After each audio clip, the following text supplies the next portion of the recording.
right, well, thank you everyone for joining us tonight in this webinar. Just to quickly introduce myself, my name is Phan.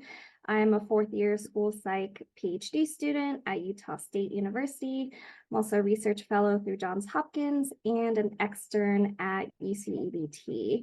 And I'm just gonna quickly turn it over to Aimee to introduce herself really fast. Hello, everyone. Thanks for taking the time to join us. I'm Aimee Nakamura. I'm a licensed clinical social worker who I work at the Children's Center, Utah. I'm a therapeutic preschool program manager there. So I help facilitate staff trainings with our therapeutic preschool specialists and provide support to clinicians who are admitting children to our preschool program. Awesome, thanks for that. Okay, so self-care has become such a buzzword that my problem with it is that people then overlook and undervalue self-care.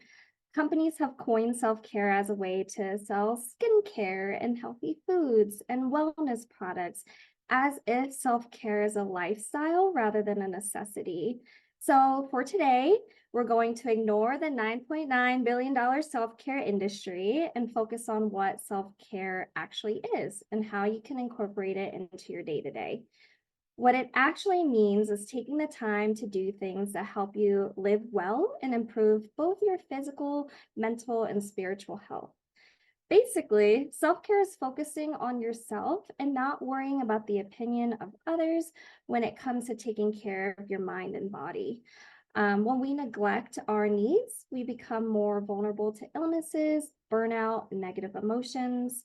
Self-care can help you manage stress, lower your risk of illness, and increase your happiness. So even small acts of self-care in your daily life can have a really big impact. And there are many forms of self-care. So what works for you might not work for others. And this is why it's really good to try to find a lot of different things to see what sticks for you. So my form of self-care is playing video games and watching anime, but for you guys, that might be something else, and it's not video games and anime. So some common self-care activities include exercising, eating a healthy diet, getting enough sleep, setting boundaries, maybe engaging in hobbies, having time to express your creative thought through art, or spending time with loved ones. Other self-care practices might include journaling, going to therapy, practicing mindfulness, which I'll get into in a couple slides. But as you're listening to us talk about self-care today, I encourage you to think about what self-care goals you might want to start incorporating this week or even tonight. Maybe this is taking care of your physical and psychological health. Maybe this is managing and reducing stress, recognizing your emotional and spiritual needs. Maybe it's fostering and sustaining relationships, or maybe you want to achieve balance in different areas of your life. Take the time to just think about what that might be. The biggest thing I would love for you to get out of this webinar, if nothing else sticks, is that self-care is not selfish. It's actually really necessary for our overall well-being and our ability to take care of others. And we can't be our best selves and be there for anyone at 100% if we're tired and burnt out. And when you prioritize self-care, you're going to be better able to show up and be more present and supportive. So we can't really fully engage unless our own batteries are charged, and self-care is a way to charge up. So if you've been neglecting your own self-care, I hope that this webinar will help you think about making it a priority. And remember, self-care is not a one-time event. So it's an ongoing practice that requires commitment and effort. Taking a vacation is a form of self-care, and that is more in the long term. So meaning you got to wait for it. It's not going to happen really immediately. And we want forms of self-care that we can incorporate daily, and it doesn't even have to cost money. So a bath each night could be a form of self-care. The rewards of having improved health, happiness, and well-being are really worth the effort. So with that said, I'll turn it over to Aimee to talk more in detail about why we practice self-care. Thank you, Mary. So yeah, why do we practice self-care? So I'll go into more detail with each of these bullet points, but before a caregiver can support a child tolerating and modulating their own affect, a caregiver must be able to tolerate, modulate, and cope with their own emotional responses. I think a lot of people have heard that classic example of putting on an airplane breathing mask for yourself prior to putting on your child's. And I think that's something that really focusing on when you're doing self-care is engaging in these emotional regulation skills and self-care acts for yourself is eventually going to help your attachment with your children. And also children are taking cues from their caregivers' expressions and really learn how to, act in the world and really are learning how to be in the world partly through these emotional reactions from their caregivers. And so, like I said, that key role within the attachment system is to help children learn skills in self-regulation and that co-regulation piece as well. So, caregivers, you have a lot of stress and responsibility on their plate at any moment on any given day. And so I know that when I'm overwhelmed or stressed, it's really difficult for me to potentially, provide empathy for others or provide that shoulder for others to lean on when I'm upregulated myself. And when I know that I need to regulate myself and I feel regulated, then I can better support my clients, my employees, and everyone else and my coworkers. So in order for me to continue the work that I do, I know that it's important for me to continue my self-care acts so that I can stay regulated throughout the day and during stressful moments. If a caregiver is always in a fight, flight, or freeze response, it's going to be really difficult and not effective for a caregiver to co-regulate with their children. So like I said, we're modeling for children that big people also have emotions and that's okay. And so figuring out appropriate ways to do that. And I'll be talking more about that specific skills in later slides. I think we all have big emotions. And so again, we're modeling the appropriate coping skills to manage these intense emotions that come up. And when we aren't practicing in self-care, our ability to manage those intense emotions kind of goes out the window and our fight, flight, or freeze response is going to increase. And the big plus is that you're going to strengthen that parent-child relationship as well. So I will turn it back over to Mary. Okay, so for some of you, you might already know what mindfulness is, but for others, this might be the first time that you're hearing about it. So to be mindful of time, I'm only going to briefly go over the basics of mindfulness and have us practice together. But if you have any questions about mindfulness or wanting additional resources on it, you can always feel free to email me. My email is at the end of all of the slides. So yeah, what is mindfulness and how do we actually use it? Mindfulness has to do with the quality of awareness that a person brings to everyday living. It's a way of living awake with our eyes wide open. Mindfulness is intentionally focusing your mind on the present moment without any kind of judgment or attachment to the moment. The opposite of mindfulness would be doing things automatically and habitually. And the benefits of mindfulness practice includes feeling calmer, helping you focus better, increasing well-being, reducing anxiety, stress, burnout, the list goes on. And as parents, y'all are probably constantly bombarded with things to do, and that sometimes make it really hard to concentrate on the work that you need to get done. So mindfulness is a remedy for these distractions because it helps us stay present and focus on what's currently going on. Using mindfulness is one way that you can practice self-care. This means that you're not ruminating about the past, maybe saying something like, oh, I should have said this thing to my kid yesterday or my coworker yesterday. And it's not about worrying about the future. So saying something like, oh my gosh, I have so many things to do this month or tomorrow or the day after.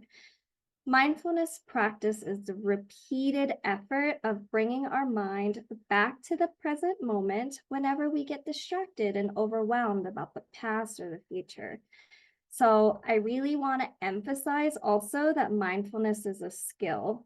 This means that it might not come natural to you at first, and it might be pretty hard to do. And I think that's really normal. But the more you practice, the easier it'll get.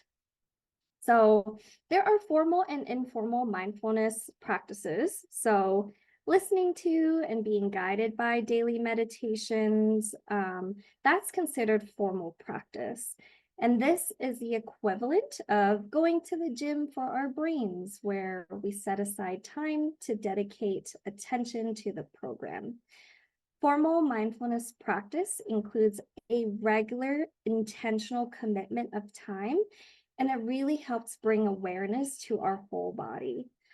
Informal practice is where mindfulness meets our daily lives and it's integrated to our daily activities. So a simple example of using informal mindfulness practice in daily life is brushing your teeth. If you were mindfully brushing, you would notice the sound of the water running and the smell of the toothpaste. You'd be paying attention to the sound, the taste, and the physical sensations of brushing each tooth. I don't do all that, but this is honestly a way that you can practice informal mindfulness. You would also notice how you know it's time to rinse. So noticing when you start to notice. And then you'd feel the sensations of brushing your teeth, smelling the toothpaste, and then tasting the minty freshness, if that is what your toothpaste tastes like. Bringing your attention back over and over again to the experience of brushing your teeth is an example of an informal mindful practice. So today, we're going to practice a quick formal body scan. So I invite you to practice with me and allow yourself to practice some self-care right now. And I can't see folks, but if you have your camera on, you can feel free to turn that off to just be really present with this mindful practice. Okay, so begin by bringing your attention into your body. You can close your eyes if that's comfortable to you. You can notice your body seated, wherever you're seated, feeling the weight of your body on the chair, on the floor, and take a few deep breaths. And as you take a deep breath, bring in more oxygen, enlivening the body. And as you exhale, have a sense of relaxing more deeply. You can notice your feet on the floor.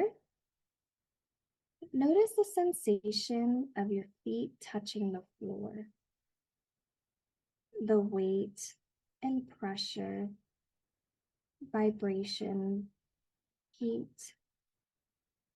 You can notice your legs against the chair, pressure, pulsing, heaviness, lightness, and notice your back against the chair.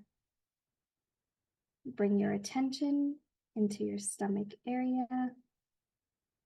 If your stomach is tense or tight, let it soften and take a breath. Now notice your hands. Are your hands tense or tight? See if you can allow them to soften. Notice your arms. Feel any sensation in your arms. And let your shoulders be soft. Now notice your neck and throat. Let them be soft, relaxed. Soften your jaw. Let your face and facial muscles be soft. Then notice your whole body present. Take one more breath. Be aware of your whole body as best as you can. Take another breath. And whenever you're ready, you can open your eyes. So that was an example of a quick formal body scan. If you're feeling more relaxed, awesome, that's what I wanted. And if that really clicked with you, you can always Google like quick body scans, and that is available freely on the internet. So now I'll turn it back to Aimee. All right, I know I feel more relaxed after that body scan. Love a good body scan. So I'm going to go over some strategies. These first strategies are something that you're going to integrate into your busy schedule, and these are in the moment strategies. And we'll kind of go back and forth between in the moment versus long-term strategies, but these are quick strategies to activate your parasympathetic nervous system. And when we activate our parasympathetic nervous system, that's what allows our body to regulate and come back to our own baseline. So it's really important, and you'll kind of hear me throw out these sciencey words, and this is about as science as I get when it comes to emotions. And so just thinking through what is going to activate our vagus nerve, because whatever activates our vagus nerve is going to strengthen our parasympathetic nervous system. So anytime we're activating that vagus nerve, we get to strengthen our parasympathetic nervous system, which then is really cool because that's going to decrease our fight, flight, or freeze response. And so we're not going to be feeling hypervigilant all the time. That on edge feeling is going to decrease. So again, a lot of kind of sciencey things. And if you have more questions about it, again, feel free to email me. My email will also be at the end of the slides as well. So a couple of quick strategies: taking deep breaths, just taking, if you only have a few moments before your next session, or even in session, if you're feeling activated, just take a couple of really deep breaths. I like to place my hands, you can't quite see me since you can only see the top half of me, but I like to place my hands on my rib cage, the back of my rib cage, and really focus on breathing in through my nose and breathing into my hands. And then I exhale through my mouth. And I'll breathe in for 4 seconds, and then I'll exhale for 5. So really focusing on that.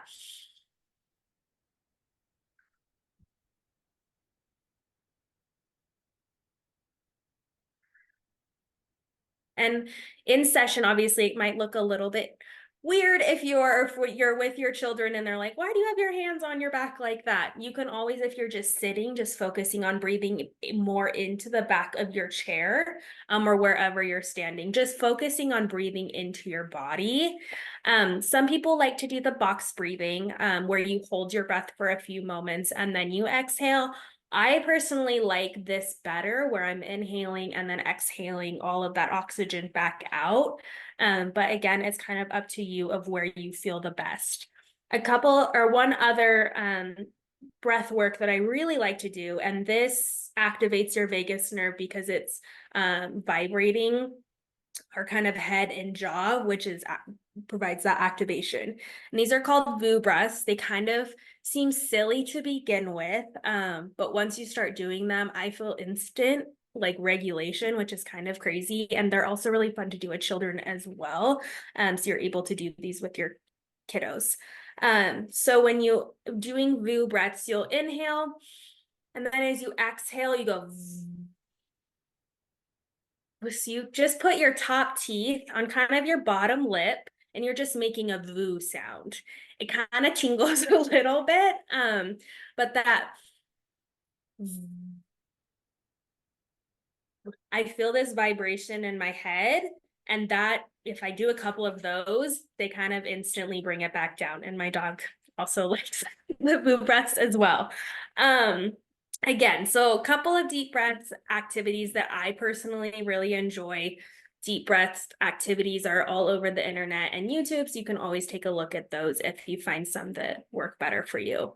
A quick walk, just even around your house, or taking some time outside just to breathe in the fresh air, jumping around, stretching, jogging in place, even, reaching up your hands and shaking your hands a little bit just to get a little bit of movement of your body.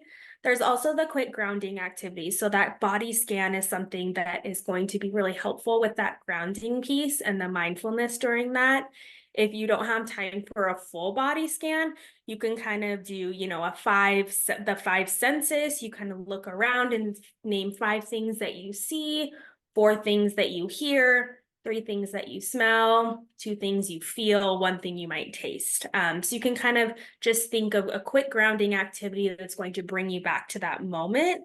So you're not thinking about the past or the future, like Mary had said before. These next strategies that will be on the next slide are our long-term strategies. So these are strategies that are meant to be done daily. And again, we're making that parasympathetic nervous system a lot stronger so that we can regulate our bodies easier over time. And we can utilize our coping skills when feeling overwhelmed, because there's definitely times where we're so overwhelmed, we feel like we can't even take a deep breath. And doing these daily, even when you are regulated, is going to help you do those in those moments of activation. I also want to include, I think this is a really important part of self-care, because I think, like Mary had mentioned before, it's such a buzzword, and we think, I'm going to go to the spa, I'm going to go get a massage, I'm going to go get my nails done or my hair done. And in all reality, that's not accessible for everyone or feasible when you have busy schedules. And to me, and I think Mary can agree with me as well, is that self-care is really figuring out how to regulate your body in these moments of activation and strengthening that coping skill capability so that you can help your kiddos when they are struggling, and helping you when you're struggling as well. So these might not be your typical self-care strategies that you originally think of when you hear the word self-care, but I've learned that these are what work for me the best, rather than going and getting my nails done every 6 months, right? Because that's not going to be helpful over time. So these long-term strategies, it's really important to think of strategies that you can do every day. So if, exercise is on this list, if you hate exercising and you don't like running, pick something else, right? Pick something that you are going to do. If you're like, yeah, I could exercise, I don't like running, but I like to walk, take a 15-minute walk every day, right? So doing something realistic and feasible for yourself, and maybe that turns into a 20-minute walk that then turns into a 30-minute walk, who knows? But I think starting with something very feasible. The deep breathing, oh my gosh, I can't talk. Deep breathing exercises, we kind of went over a couple. That meditation mindfulness that Mary went over is also really great. There's so many different mindfulness apps as well out there that really, for whatever space you're in, for whatever time period you have, they have it all for you. I know Headspace is a really good one personally, just that I've heard good reviews about. That Om chanting and humming is going to provide that same vibration that the VU breaths do. It's going to provide that vibration in your head and your jaw, which will activate your vagus nerve. Even singing really loud in the car, right? So if you are in the car driving somewhere, and maybe you're by yourself or you're with your kids, turn your music up, your favorite song, and just sing loudly. And that's going to provide that same vibration as well. Daily cold plunges and daily or cold showers, kind of also a buzzword right now, I would say. It's very trendy. I personally couldn't do this every day. I've tried it and it just is not for me. So it's just not something that I'm going to integrate in my daily life that is going to help me with my vagus nerve. But, I like those deep breaths. I found other things that are going to help me. So when you're looking at this list, and there's so many more, these are just a few. So really just think about something that you can put in your daily life, maybe starting out with just a few minutes so that you can begin to strengthen your parasympathetic nervous system. The next thing we'll talk about is kind of having a toolbox. And when you're thinking about this toolbox, I think we often have situations that come up in our lives, whether we're prepared for them or we're not. And this is more if we're kind of expecting a situation to happen that we know is going to be not fun, or we're anxious about it, we're worried about it, we're feeling angry about it, we're having negative, intense emotions about the situation that might come up. So I like to think of this toolbox of the first set is before the situation occurs, engage in positive self-talk. You know, if you're constantly down on yourself and saying this is going to be terrible, you know, if I was saying this about this webinar, oh, this webinar is going to be so terrible.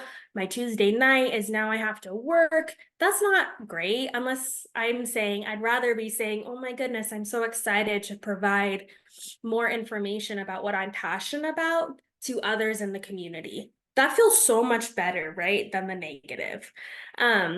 So really engaging in that positive self-talk, having a plan. Everyone likes to have, well, not everyone likes to have a plan. I like to have a plan, but just having some sort of plan, whatever plan that might look like for you. Bringing a support person if that's feasible, and really getting a good night's sleep and taking care of your basic self-care needs. Eating healthy, making sure you're drinking water and staying hydrated, trying to get a good night's sleep.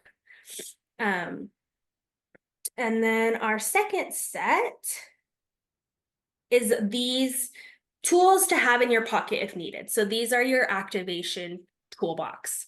In the moment, if something happens that activates you in the moment, deep breaths, relaxing your muscles, relaxing, counting to 10, maybe walking away for a moment. If someone has activated you or something else has activated you, it's okay to walk away if it's a safe environment for you to walk away for a moment. Sometimes we need to, and that's totally fine. Sometimes I'll do a couple of shoulder rolls just to kind of like bring myself back of like, okay, I can do this. But these are things that you're going to do just in the moment. And you can add those other in the moment strategies as well. Our third set is our recover tools. So this is after the situation.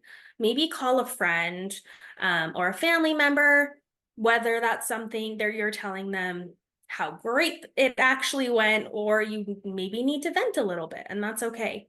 You know, if you need to exercise a little bit after, walk around, get some fresh air if it's nice out, just kind of getting some time away from the situation, doing something you enjoy, and trying to remember one good thing that happened.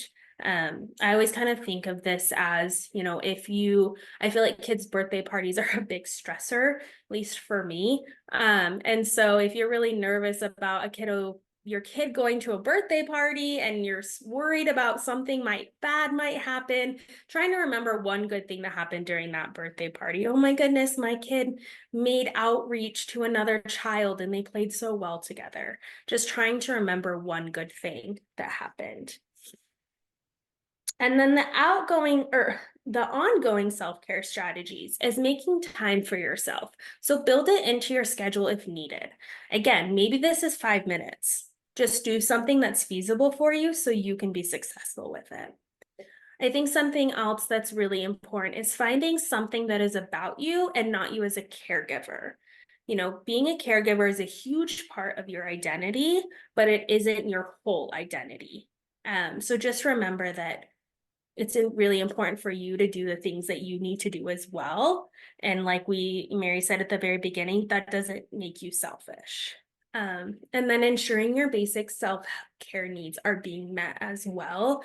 Making sure you're drinking your water and eating your meals. I feel like I've met caregivers who are like, oh, I forgot to eat lunch today, or oh man, I didn't eat dinner last night, I was too busy. So really thinking through as Mary takes a drink of her water, right? Just trying to think through of like, okay, and maybe that's putting a timer on your phone, doing the things that you sometimes you got to do what you got to do. I know that there's a lot of clinicians at where I work where we build lunch into our schedules, and so you are blocked out for lunch to ensure you have, that 30 minutes or an hour if you're able to have just time to kind of reset. Again, if you have any questions about any of those strategies or toolbox, please let me know or put it in the chat. And then we will move on to our Q&A portion, unless Mary, you had anything else to add. No, other than your toolbox is awesome, and thanks for that. Yeah, so we're gonna go into the Q&A, and these are all the questions that were submitted online ahead of time. So we'll try to get through all of this first, and then if you do have questions, feel free to drop it in the chat. We're gonna be super mindful of time because we know folks are busy, so we'll see where we're at after we address these questions and if we have time in the chat. So the first question, at this point in my recovery from an abusive relationship and developmental trauma, when I try to practice self-care, my chief concerns are, am I doing this wrong? And when will this be over? When well-meaning people tell me I need to take care of myself, so take care of my children, I actually just feel blamed and more shame. How do I get through this? So that's an awesome question. All of these questions are actually really intentional and great. And so in the context of parenting, guilt and shame refers to the emotional and self-evaluation that comes up when parents see themselves as falling short of their experiences or societal standards in fulfilling their parental responsibilities. I think the first important thing to remind yourself is that you can't be helpful for anyone, including your kids, if you don't take care of yourself. And I know that question just said it makes you feel like you're being blamed more, but I'm going to go more into detail.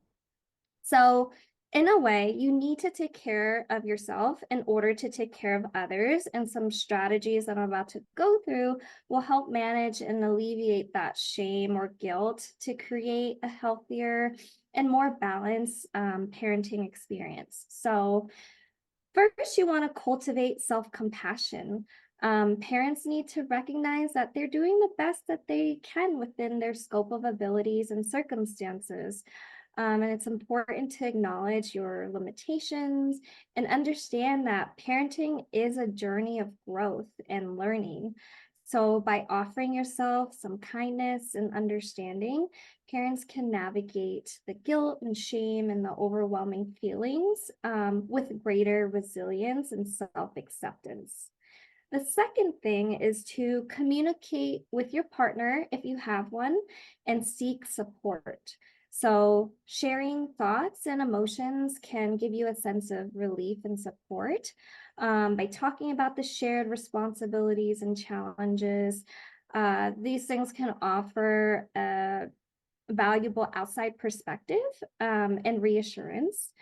And the third thing is you also want to set realistic expectations and prioritize self-care. That was the whole point of this webinar, but parents need to recognize that perfection is unrealistic, and it's okay to make mistakes or have moments of self-doubt. By setting achievable goals and embracing the concept of good enough parenting, you can relieve the pressure that often leads to the guilt or shame or these overwhelming feelings of like neglect. All that to say, prioritizing self-care is really essential. Parents have to find the time to do the things that they enjoy and for activities that would rejuvenate and recharge them, because your well-being directly impacts your ability to be present and attentive to your children's needs. And then the fourth and final thing related to this question is practicing mindfulness could be really helpful with these emotions. Aimee went through it in good detail using like the toolbox. The things in the toolbox would be really helpful. But by practicing mindfulness techniques, parents can ground themselves in the present moment and develop a non-judgmental awareness of their thoughts and emotions.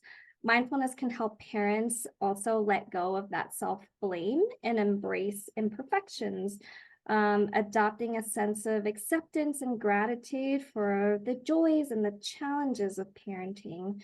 So incorporating these strategies into daily life can really empower parents to navigate those negative emotions that might be coming up.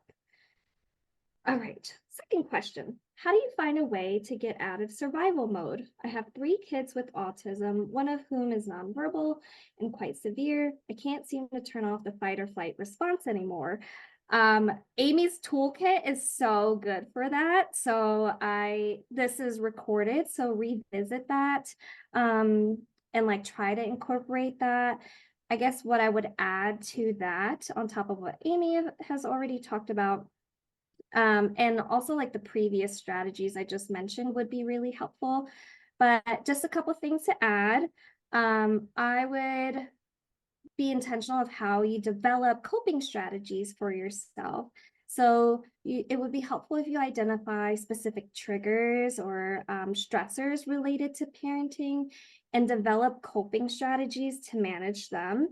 So for example, if bedtime routines are stressful, create a calming bedtime ritual that helps both you and your child or children relax. Also take breaks. It's really important to take regular breaks from parenting to recharge and rejuvenate. See if you can ask help from family members or trusted individuals to give yourself some time to rest and engage in the activities that you enjoy. I also think focusing on the positives would be helpful too. Aimee already mentioned that. So if you can as well, maybe celebrate the small achievements and milestones and focus on the positive aspects of parenting. Practicing gratitude, which Aimee also mentioned, can shift your perspective and enhance your overall well-being and take you out of survival mode. And it might also be helpful to stay informed. So educate yourself about child development with autism or whatever it is that's applicable to your child. And then learning about the parenting strategies that align with your values and your goals. So having that knowledge and resources could help booster your confidence and your effectiveness as a parent, which could then also take you out of fight or flight mode. And finally, seek professional help if needed. So if you're in survival mode, professional help from either a therapist, counselor, or mental health specialist could be helpful, since they can provide personalized support and guidance tailored to your unique situation. So that was that question. Let's see, how to find a balance when dealing with the other parent, separate households, who likes to contradict your parenting style or ignore suggestions and routine? That is so good. Such a great question. So dealing with a co-parent who contradicts your parenting style or ignores your suggestions could be really hard. So it's important to prioritize effective communication, mutual respect, and the well-being of your children. So some strategies are to have an open dialogue by being open and respectful as much as possible with the other parent. Express your concerns calmly and constructively, and listen to their perspective without judgment. That's the mindfulness piece in there. Try to find common ground and work towards a compromise that respects both of your parenting styles while also mainly prioritizing the needs of the children. You also want to focus on the children. So keep the focus on what's best for the children. Both parents' goals should be to provide a safe and nurturing and consistent environment for the children to thrive in. You also want to emphasize the importance of putting aside our personal differences for the sake of the children's well-being. That would be really helpful as well. If you can, I also suggest setting clear boundaries regarding parental decisions and responsibilities. So clearly define like each parent's role and then their areas of authority, and then agree on important decisions such as the discipline, the routines, and the rules. Um, Let's see, you also want to compromise when possible with certain issues. So to find common ground with the other parent, consider each other's perspective and be open to trying different approaches that incorporate elements of both parenting styles. That's like easier said than done, but these are just some ways to kind of navigate that. So flexibility and willingness to adapt can help foster a more collaborative co-parenting relationship. I, Oh, oh, go is it okay? Can I add one thing? ahead. Yeah. I wanted to also add because I think in an ideal world, we can agree and make decisions and compromise, and always that doesn't happen, unfortunately. So I really like to focus or help caregivers focus on what they can control as well. And really focus. I don't know if Mary, you were gonna say that, might I have cut was. off. Oh, sorry about that. Really focus on what you can control. And I'll let Mary take over since I stole her spotlight. No, that was awesome. And I was gonna say too, like if disagreements continue, one, you might want to consider seeking the help of maybe like a mediator or a counselor who specializes in co-parenting issues. So having a neutral third party can kind of facilitate constructive discussions. It might help identify underlying issues and assist in finding mutually acceptable solutions. The other thing that I was going to say, which I'm glad, Aimee, you brought up, is that just focus on what you can control. So we can't control the other parent's behavior or parenting style, but you can focus on being the best parent that you can be and creating a positive and supportive environment for your children when they're in your care. So you can lead by example and trust that your consistency and dedication will have a positive impact on your children's lives. Also, yeah, don't hesitate to seek support from friends, family members, or even support groups who can offer guidance, empathy, and encouragement during the challenging times. This could really help alleviate stress and provide perspective as you navigate co-parenting conflicts. Aimee, is there anything else you would add to that? I think you got it. I apologize for jumping in, but yeah, I think we try so hard to control others' actions, and I think that just furthers our anxiety because it's unfortunately we can't all control everyone else to ease our own anxiety. So really focusing on providing that consistency for your kid and your home, and that's what you can do if the other caregiver is not willing to kind of meet you in the middle. Yeah, thanks for that. Let's see, is there real research on how working away from home affects children, as in how many hours literally start to become harmful to children? How can we best have secure attachment with our children if we do work outside of home or even stay home most of the time? Specific measurable things we can do. Yes. So there is research on this topic.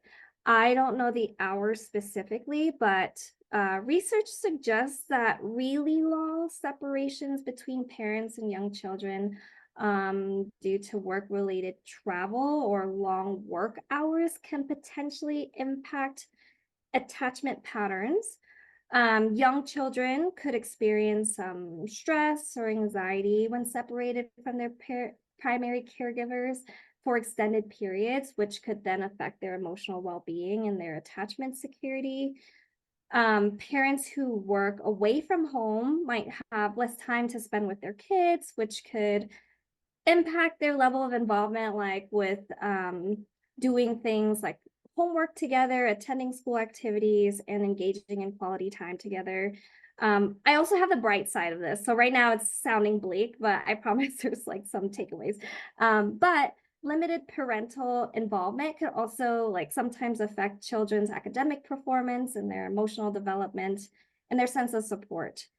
So The quality of the parent-child relationships can also be influenced by the amount of time that the parent spends away from home due to work commitments.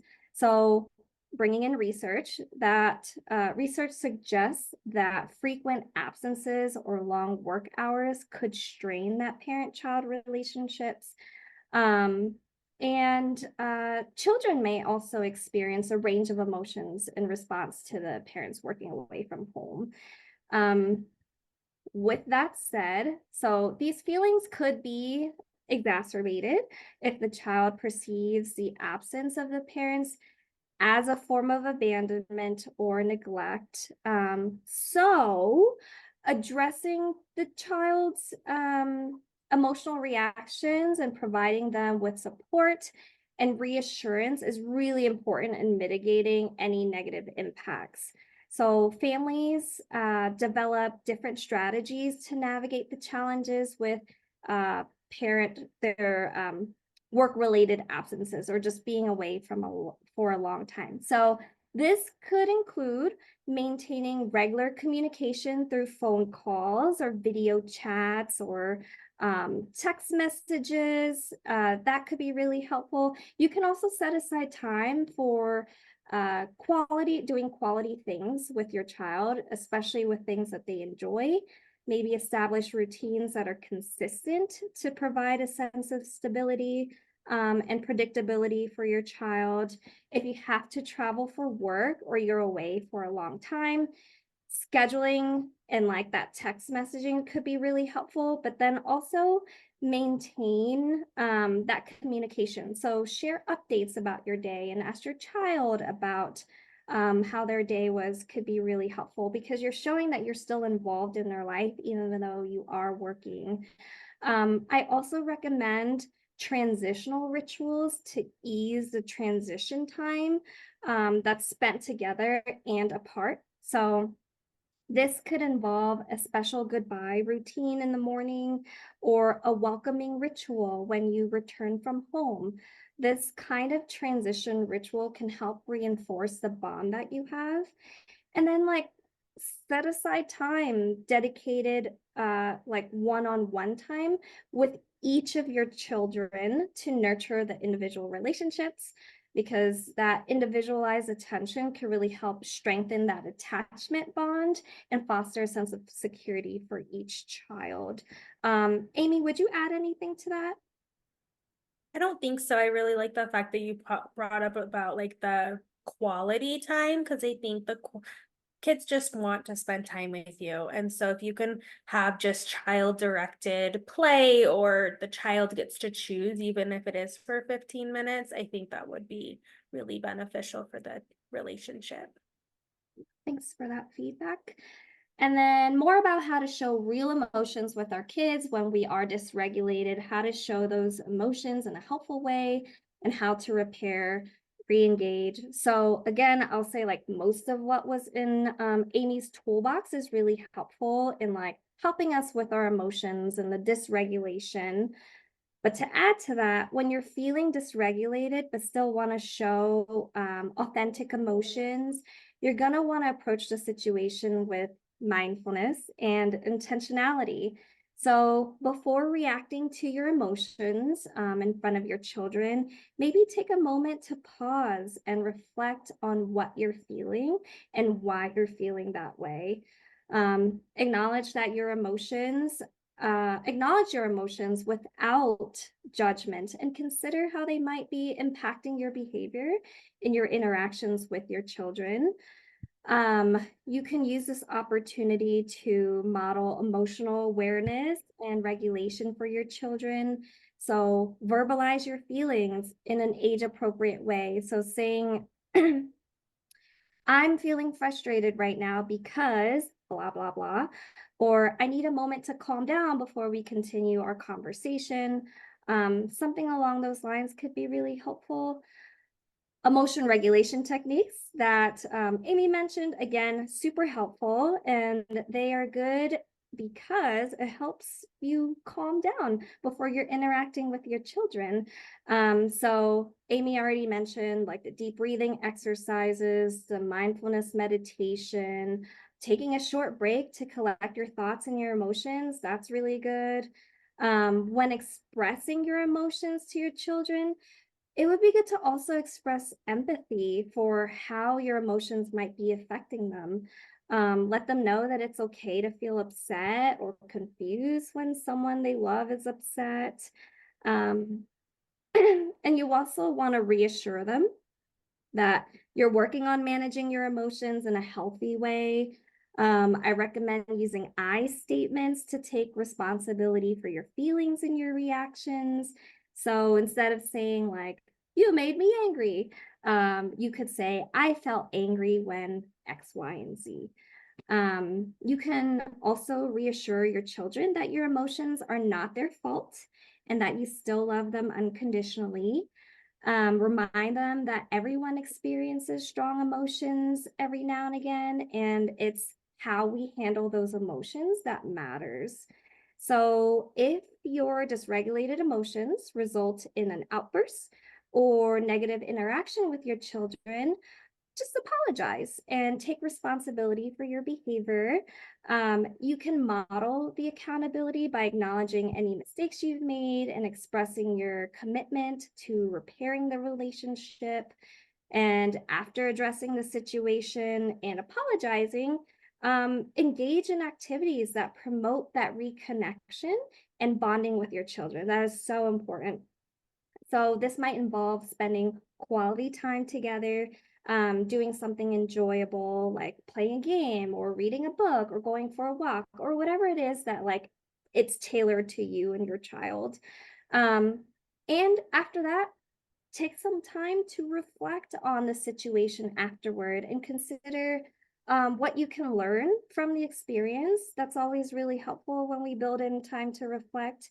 Identify any triggers or patterns that contributed to the dysregulated emotions, and then explore the strategies for managing similar situations so that you can deal with that more effectively in the future. So, any thoughts to that or something you would add, Aimee? I think you covered it all.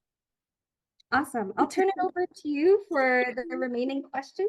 Yes, so the next question is a new stepmom working with kids with challenging behaviors while trying to work. Um, I definitely can feel this question feeling very like emotional, and I get it because I think challenging behaviors are really difficult, and if you're feeling like you're kind of new in their lives, potentially you're having that new role in their lives and kind of figuring out how to navigate that. I mean, there's so many different webinars at Children's Center Utah. If you go to our website, take a look at our webinars. I'll reference them a little bit later, but I think taking a look to see if there was one that also will help you give specific skills, just because I don't have all the time in the world to answer that question. But I think really focusing on positive things with these kiddos, focus on trying to have positive interactions with them, planning things that they want to do to just strengthen your relationship. And then hopefully that will make dealing with or handling these challenging behaviors a little bit easier. Obviously, when you're feeling activated, I think going over those emotional regulation skills that we've talked about. And also, like Mary mentioned before, figuring out which behaviors are really triggering and maybe looking to your partner for support in that as well, and kind of having him support your relationship with the kids. So yeah, I think really trying to focus on having positive interactions. So you don't feel like that caregiver who's just always yelling at them or telling them what to do or stop or no, because that doesn't feel good. So I know it's sometimes hard to do that, but again, if you can try to add in some verbal praise for the kids when they are doing something that you appreciate or you really like that they're doing, I think that can also help decrease those challenging behaviors. Picky eating. I swear all kids are picky eaters nowadays. We have a webinar on this. So my My manager at the Children's Center Utah, Sarah Johnson, she does an amazing webinar. So I recommend checking that out. And I really think picky eating is something that talk to your pediatrician. And if the kiddo is healthy, try not to let it get in the way. Eating is one of the only things that kids can really control. And so they enjoy having that control. And when we try to take that away, they're going to potentially fight it really hard. So I think try not to let it get in the way of your relationship, because your anxiety about it, they're feeling that, and then they start getting anxious about it. I think eating can be one, you could do mindful eating. I do mindful eating sometimes with my clients, which is really fun if you want to do it with candy or new foods and just try it out and see. Having the kids cook with you, potentially making it kind of just a fun activity. Again, talk to your pediatrician, but I think there are lots of different fun ideas to help your kid introduce your new foods to your child. And also, if they're eating peanut butter and jelly sandwiches every day, it's not the end of the world, and kind of figuring out like how much of a battle you want to make it. And is this a fight you're wanting to fight in that moment? And maybe it is. And if it is, that's totally fine. And seeking out support on how to help with those. What is the research on sleep training versus co-sleeping? And I might have Mary jump in on this because she's the research girl, but there's research on both sides of it. And so really, I think I leave it up to the caregivers that I work with, and I support them either way. I think there's, again, pros and cons to both. And so I go through the pros and cons and how the caregiver's feeling about it. So it's a deeper conversation, in my opinion. Mary, I don't know if you have other research that you've read as well. Yeah, I echo everything that you just said. Unfortunately, this is not my area of expertise for research, so I can't say any more than what you've already said. I think it goes back and forth, to be honest, by generation. Some generations say sleep training is great, and then the next generation says only co-sleeping. So I think it's really whatever you're feeling the most comfortable with. And, you know, we all will sleep eventually when we're tired. So that's kind of my take on it. What tips do you have for balancing self-care and parenthood? I think this is something that I look back to my short-term strategies, or in the moment long-term strategies, that those two slides, figuring out two or three, maybe 1 to 3 coping skills that really work for you, and practicing them daily. So if it's sometimes, for me, it's exercise. Other times I just need to sit on the couch and watch TV and be by myself and turn off my phone and not talk to anybody, and I'm able to do that. But sometimes I'm not able to turn off my phone. And so therefore I have to choose something else. And maybe I don't have enough time to watch a show. So I'm kind of thinking on the fly of what I can do to continue to strengthen my parasympathetic nervous system in that moment. So I would say thinking about 5 minutes every day, what can you do to practice some regulation skills? And then hopefully you can build that up and make goals for yourself to increase that time. And I think the biggest part too is allowing yourself to have time.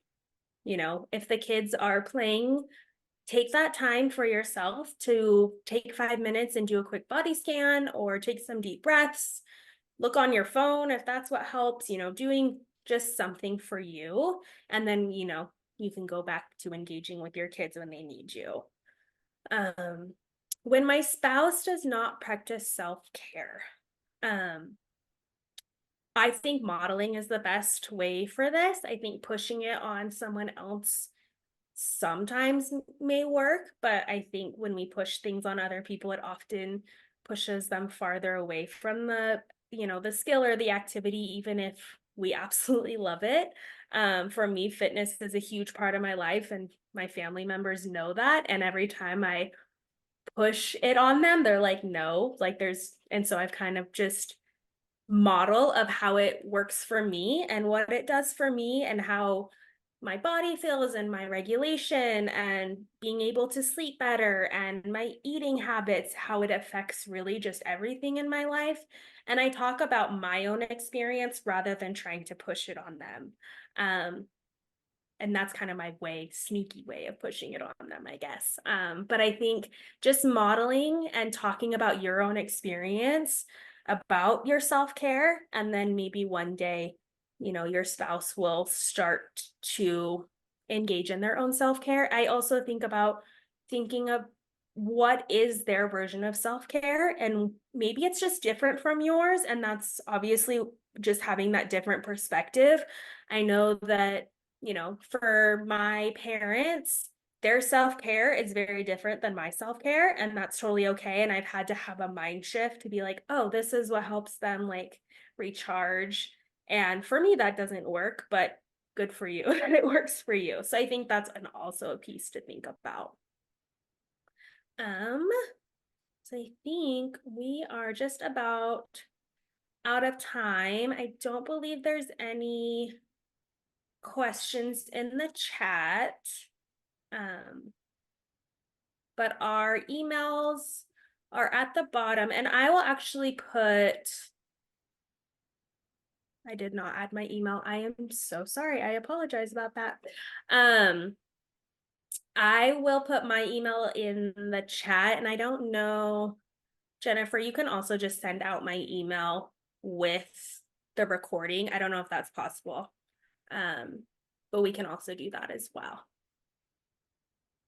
But thank you so much for taking time out of your evening and joining us. I think Mary and I are very passionate about this. I know my coworkers, like, they instantly thought of me when they had this topic. So it's something I really enjoy talking about and think it's just a really, really important and beneficial piece for caregivers.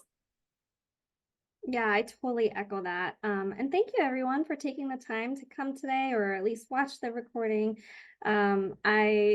Like Aimee said, we're super passionate about this. So if you have any questions, you can email the both of us. It's as an ongoing resource. So, well, actually, Aimee, I just kind of like volunteered you as an ongoing resource, but I'm pretty sure based off of what you're saying, like that's fine. So yeah, thank you so much. Absolutely.